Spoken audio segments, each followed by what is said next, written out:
こんにちは。日本在住台湾系カナダ人のデニスと申します。今日はどうやって日本語を勉強してきたか説明したいと思います。よろしくお願いします。So there we go. On this channel, it's not that I'm against appearing on camera, but for editing purposes, it's easier that I don't appear on camera. But I want to do this just to show you that I can and I do speak Japanese. I function in Japan without using any English, mainly just using Japanese. And I want to explain to you in this video how I learned Japanese thus far. Hopefully you can get something out of this to help you in your studies of the Japanese language. Let's get started. Hello everyone. Alright, let's get started. So it's been a while since I last uploaded a video because I had made another one soon after the previous one, which I urge you to watch if you're serious about learning the Japanese language. But I accidentally deleted everything after putting in many hours of work into it. I just got a little bit depressed and then put everything off until now. I decided, all right, it's time to get started again. So here it is, part 2. In Japanese, when you try something again, when you do like a take 2 or you attempt something after having failed the first time, they say revenge. Rivenji suru. So it actually doesn't mean taking revenge, it means you're going to attempt it again. This is a new channel, so I'd really appreciate if you could like and subscribe, leave a comment. I'm hoping to turn this into another stream of revenue for me because life in Japan is really tough. And if you want to support me, well, you can buy some music. I'm a musician. You'll find all the links in the description area of the video. This channel is for people who are really serious about learning Japanese for whatever reason. Maybe you live in Japan, you plan to live in Japan for X period of time. It's not for the casual learner, so it's very serious. Okay, so as of this date of February 25, 2025, I have been learning Japanese seriously for just under 3 years because I actually moved to Japan unofficially in April of 2022. That's when I really started to study Japanese seriously. Before that, I had taken some Japanese classes, private lessons and whatnot. I had visited Japan, but to be honest, my Japanese studies didn't really get me anywhere. So we're going to talk about this. What's different from before 2022, April of 2022, and after April 2022. So basically, in April of 2022, I couldn't read kanji. I just started to learn how to read hiragana and katakana, and I couldn't have any kind of conversation. I just knew like the most basic greetings, thank you, bye bye, and like I could barely order something at a restaurant or something. And now, after 3 years, I can do almost everything I need to do to live a life in Japan. I can work in Japanese, I can do my taxes in Japan, I can go to the hospital, I can go to the get a haircut. I went to buy glasses a few weeks ago because I broke mine. We have to do the eye test and everything. All of it done in Japanese. That does not mean I am fluent. Far from it. We're going to talk about all of this. So what I'm hoping you can get out of this is that you can actually learn to function in Japan at a fairly decent level if you work hard enough in under 3 years. And during these 3 years, I got to meet other people like me who are studying Japanese. And generally speaking, not to show off, I think I'm the one who advanced the most in terms of learning practical Japanese. And I will explain to you why that is. It's not because I'm a genius. It has nothing to do with that. Whereas other students may focus on academic things, in fact, such people may have more quote-unquote academic knowledge than me. I know some people have passed the N1 or N2 proficiency exam, Japanese language proficiency exam, but they can't really function smoothly in Japanese the way I can. And it has everything to do with how I studied. And I learned how to study because I'm a musician, and I would dare say that I'm a fairly successful musician, especially as an educator. For many years, I've been training advanced musicians. People would travel from all over the world just to learn from me, back when I was in Montreal. And over many years of thinking about the psychology of learning and being a student myself, I learned to play different instruments at different stages of my life. I can also speak different languages to different degrees of fluency. Je parle français aussi. Ich kann auch ein bisschen Deutsch. 我常去台湾，所以我也会讲中文。我蛮会讲台语 and a few other languages. So I kind of understand the process. In order of fluency, because I'm from Montreal, Quebec, which is a French-speaking part of Canada, obviously I speak French. And English and French are my best languages, followed by Japanese, followed by Mandarin Chinese, and then the rest is kind of like it depends, it's situational. So when it comes to learning in general, not just languages, but anything really, music, etc., I started to notice what worked and what didn't work, and this is what we're going to talk about in this video. As I said earlier on, this channel is for people who want to learn Japanese seriously for a particular reason, and this is the key. It is to learn with purpose. I think if you choose to learn something casually, meaning that you have no purpose to be learning something, I'm not saying that it's impossible to learn, but I'm saying it's that much harder. When you have purpose, when it's kind of like a matter of survival, you're forced to do things. It becomes part of your day-to-day life. In other words, it's almost like immersion. And that's what it was for me. I started to live in Japan. I needed to learn to speak Japanese as soon as possible because I had a lot of things I need to do. My case is a little bit unique. I didn't come because I'm married to a Japanese spouse. I don't have a Japanese wife. And I'm not working for a Japanese company or a company based in Japan. In fact, I'm a freelance musician. And that means I'm all alone. I basically had to learn to do everything without relying on anyone. So basically, it's a fight to survive situation for me. The second thing is, of course, there are other foreigners like myself living in Japan. Some never get better at Japanese. Some still can't speak it after 20, 30 years of living here. And some people are progressing, but not as fast as they could if they did what I did. And what is it that I did? And I have to mention that I'm an introvert, meaning that I'm not the kind of person who goes out and seeks social situations. It's not easy for me. But because I badly needed to learn Japanese, I had to get over my insecurities and I had to get out of my comfort zone. And what does that mean? I made an effort to go out almost every single night to find myself in situations where I had to use Japanese with other Japanese people. That's the real test, you know? Meeting people, doing things in Japanese, buying things in Japanese, making appointments in Japanese, regularly going to a restaurant so you can just order, get used to the business aspect of Japanese, etc. I did it all. I suggest you find a hobby or activity that you might enjoy while in Japan. For me, because I'm a musician, a jazz musician, I would go to what is called jazz jam sessions. And those are very, very popular across Japan. I've traveled all over Japan, pretty much all the prefectures and all that. And I would just go to random jazz bars and meet people. And man, that's some of the best Japanese lessons I ever got. I learned the real Japanese that people use. And you speak to a wide variety of people. So you get used to different people's speech patterns, their habits, the way they speak. Just like if you speak English, an older person might speak one way, a younger person might speak one way, a girl might speak one way, a boy might speak another way, a man might speak one way, a woman, etc. There's a wide variety of ways of saying things. And I got used to this by exposing myself to it. And all this in parallel with private lessons and also Japanese classrooms, Nihongo Kyoshitsu. So whereas other students have the Nihongo Kyoshitsu, the classrooms, or the private lessons, I had those two, as well as the real life simulation. It is so important. They work in parallel. And in the beginning, of course, I barely spoke any Japanese, so there was a lot that I didn't understand.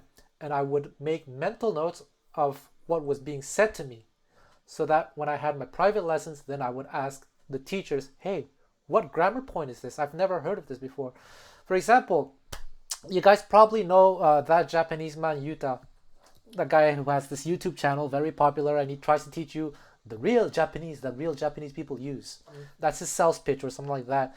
And it's very, very true. A lot of the Japanese that you will learn in classrooms aimed towards beginners is not the real Japanese. And in fact, I don't recommend that you learn that because it can be very, very, very misleading. You have to watch my first video. It's very, very important. The way the Japanese language works, it's not just about grammar or vocabulary, it's about the culture, the way of thinking. It affects how the language works. And so textbooks, they tend to teach you kind of a dry, neutral way, which is actually not natural at all. Japanese is all about context, situation. Some of you might think, okay, who cares if it's not natural as long as they understand me, right? It's true to a certain point. However, it's so deeply tied to their culture, and their culture is about respect, honor, disrespect, and all that stuff. Respect is a huge, huge thing. And I've encountered many situations, for example, couples, international couples, where, for example, the girlfriend is a foreigner, but she speaks Japanese. But even though she speaks Japanese pretty well, the boyfriend gets irritated and asks that they speak in English instead. Why is that? Because in Japanese, it's easy to sound rude if you're not careful about your choice of words. The way politeness works in Japanese is unique.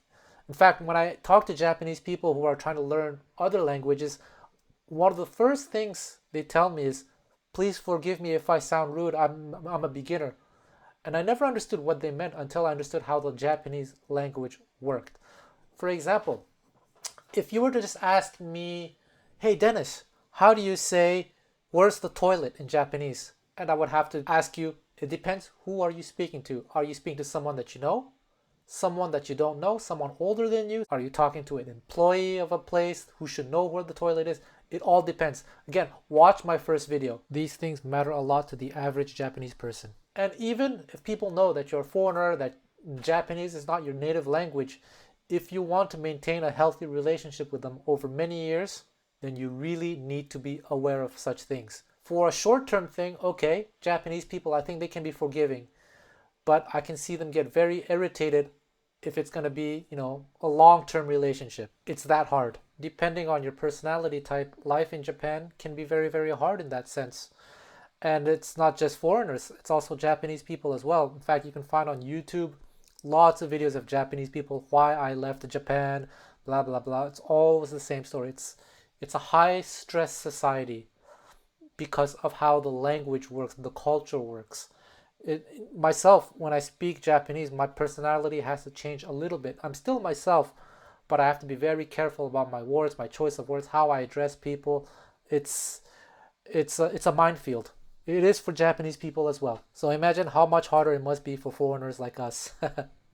So definitely try to make an effort to expose yourself to the real Japanese culture, the real life interactions with the average Japanese person. And then make a lot of notes about what is being said, what you don't understand, so that you can ask your teacher.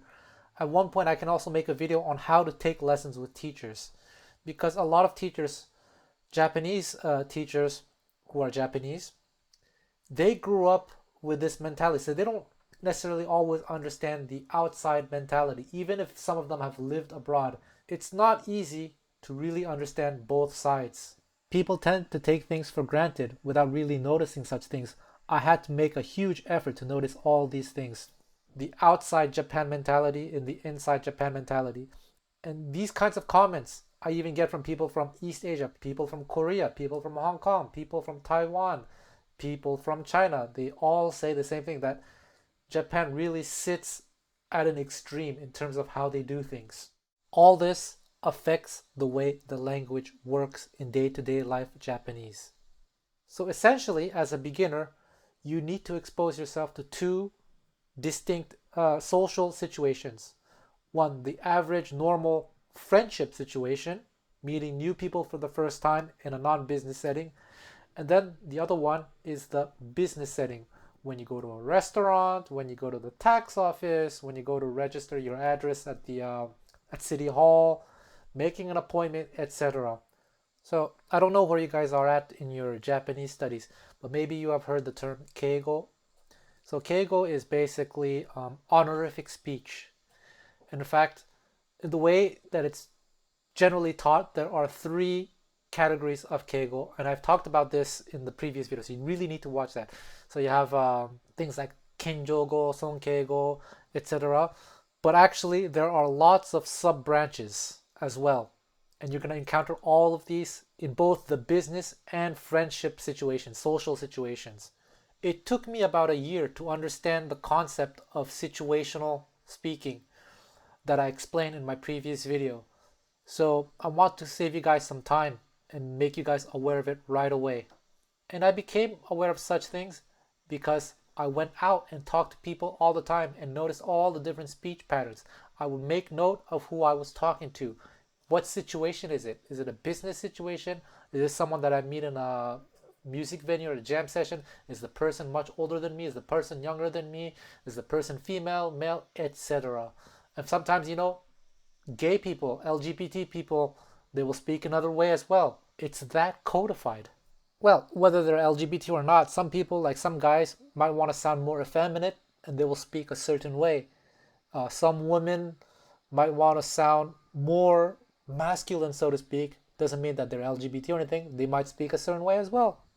The way you choose to speak gives hints about your personality, even with pronouns.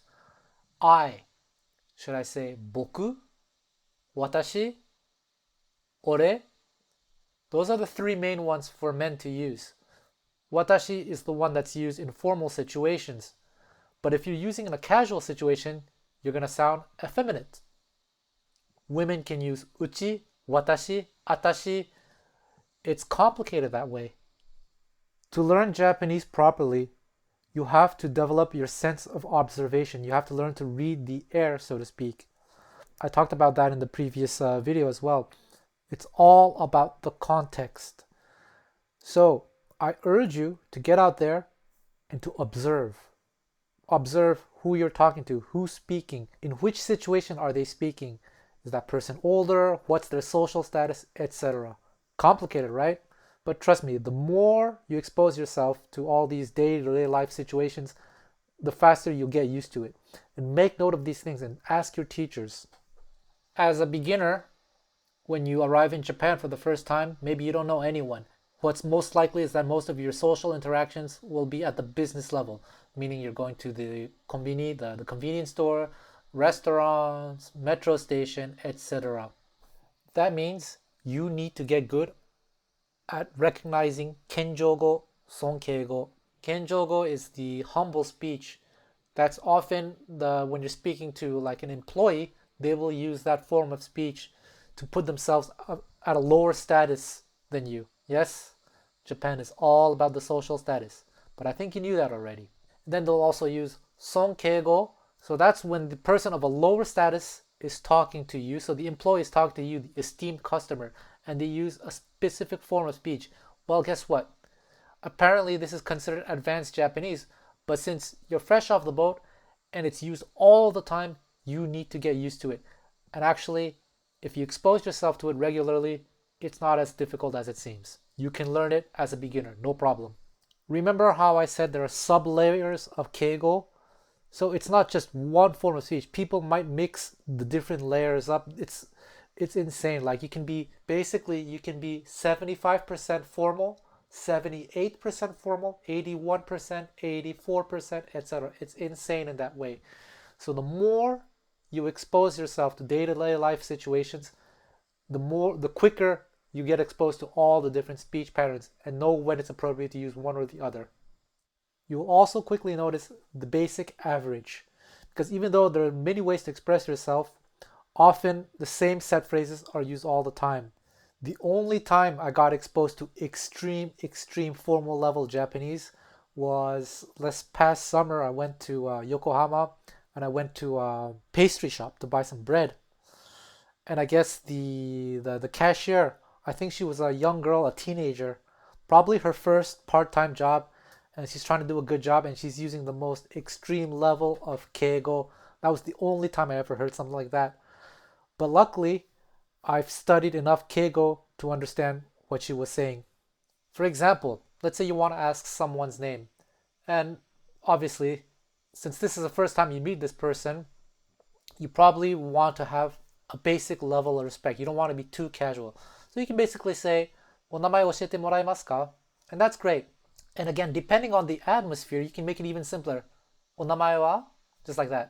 If you want to be just a little bit more polite, you can say, お名前教えていただけますか? It's a little bit crazy, but you can make it maybe 2 or 3 degrees more formal by being a little bit less direct. You take the exact same sentence, but you change it to the negative form. So you say, お名前を教えていただけませんか? It's very hard to make a direct translation in English, but the first one was, can you teach me your name? The second was, can you not teach me your name? And the first time around, I said, 教えてもらえますか? So the word もらえますか comes from もらお, which is a polite way of saying receive. It's just the average word for polite. The second time around, I used the word いただけますか, which is いただく, which is the humble form of receive. So then you can use it in the direct way or the indirect way. Which one you should use? Again, there's a level of subjectivity to this, but you just have to pay attention to how people that you might want to emulate speak and maybe emulate them. So let's say 教えてもらえますか is like 75% formal. And then 教えてもらえませんか would be maybe 77%. 教えていただけますか is maybe 80%. 教えていただけませんか maybe 82%. Yeah, it's crazy. By the way, don't quote me on those numbers. I'm just making it up. But those 4 forms of speech, you hear them fairly regularly, so it's good to know. Then you can also use a less direct way of saying, you can say, can I ask your name? お名前聞いてもいいですか? And then it can go really, really insane with super formality. And it can sound a little bit weird depending on the situation. If you want to sound super, super formal, お名前を伺ってもいいですか? So that's already a higher level. It can get even higher. お名前を伺ってよろしいですか? And then it can go even more formal.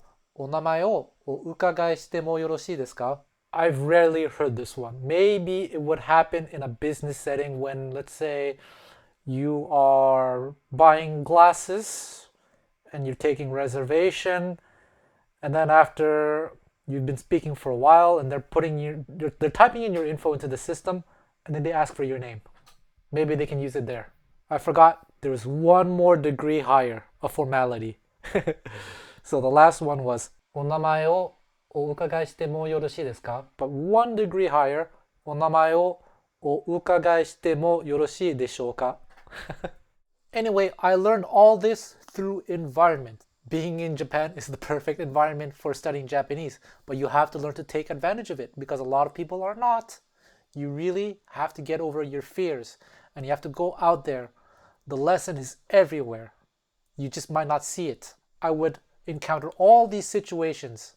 I would make note of it, and then I would ask my teachers, and we'd make exercises out of these situations where I can use new grammar points. We do a lot of situational lessons where I would say, okay, pretend I'm a customer, or maybe I'm the employee, maybe I'm older, blah, blah, blah, and we try all these things out. And I always ask my teacher, in this situation, is it natural to speak this way? And then they would say, okay, in this situation, maybe you shouldn't speak this way, maybe you should speak this way instead, etc. There we go, learning from the environment. It's huge. But I remind you, I was doing this in parallel with private lessons and also classrooms. So I was doing what most people do as well. I wouldn't say you have to do both, but ideally you do both. Now in terms of reading and writing, when I first moved to Japan in April of 2022, I had just started hiragana and katakana. Took a while. And then kanji I didn't start until December of 2022. I remember I was in Fukuoka. That's when I really started to learn how to write. I learned about the roots and everything. Radicals, stroke order. That's when I started. And I took lessons with a teacher focusing only on writing and reading. Now this is where you have to kind of make a choice. I try to study Japanese in a practical way for day-to-day life. And in my day-to-day life, I don't need to write a lot. Only at the post office generally, where I have to write the address. So I learned how to write my address and everything automatically. I can read fairly well, day-to-day life Japanese. When it comes to writing, I can only type on the phone. Now I have some peers who really focus on writing by memory. They focused on it so much that I have to admit they're way better than me at it. I often have to look at the word first, then I can write it. Once I see the word on print, then I can write it with more or less the correct stroke order. There are other people, some peers of mine, who are way more advanced than me, but they focus so much on that they neglected the other aspects that prevent them from functioning in day-to-day life Japanese. So it's all about priorities. Maybe at one point I would like to be able to write by memory, but right now it's not my priority.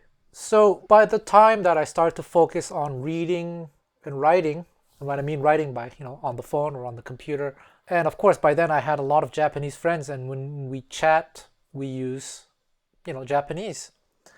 What I did at that point, I switched my phone to Japanese, to the Japanese flick input system instead of Romaji, even though there are some older generation Japanese people who do use the Romaji system, but that's not important for this video. I switched my iPad 100% to Japanese. I started watching TV shows on Netflix only in Japanese with Japanese subtitles. It was not easy. It took quite a while to get used to it, and there's the temptation to switch back to whatever language you're used to, right? But you have to fight that urge. And when I would watch a TV show, I would often have to hit the pause button very often to look up the words, and then I would repeat it a few times, try to make my own sentences, activate a part of your brain that tries to be learning. And when you encounter words very often, then you make note of it.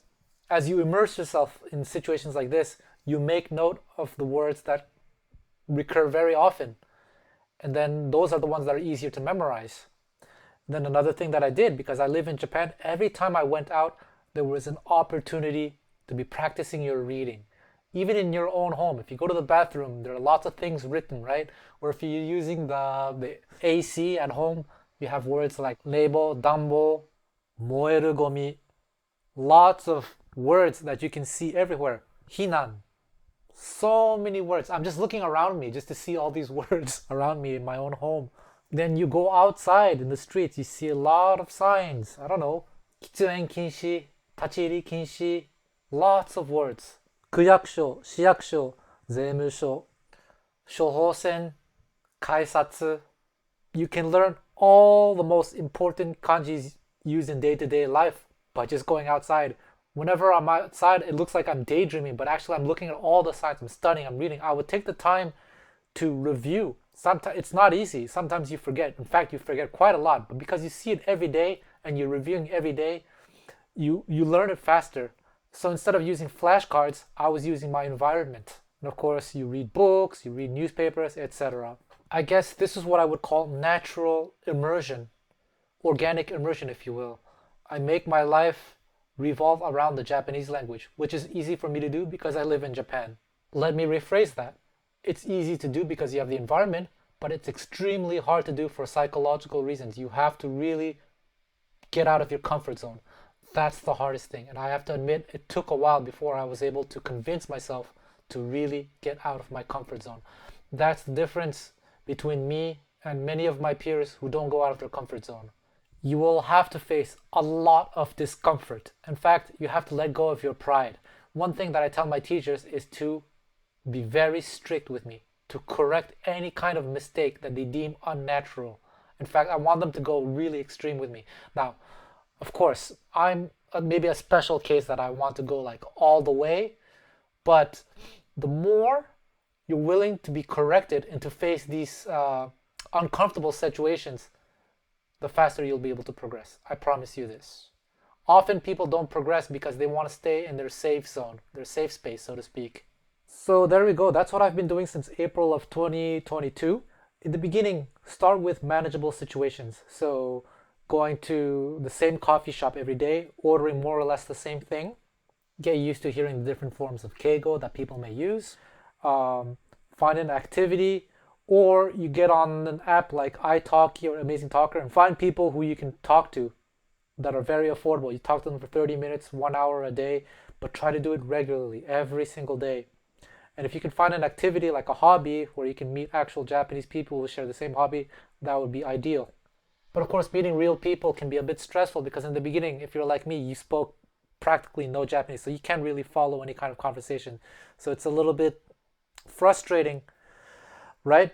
How I built up my level to be able to carry a conversation was through amazing talker with teachers or italki, conversation teachers, so to speak, and also going to um, restaurants every single day. I would go to Pepper Lunch, McDonald's, or a coffee shop and just order. I memorized the phrases I needed to say in order to order what I needed to order, and those phrases were taught to me by my teachers. And sometimes, if I would say a phrase, but then they would counter with another phrase, I would make note of it and then ask my teacher. And gradually, you build confidence in that way.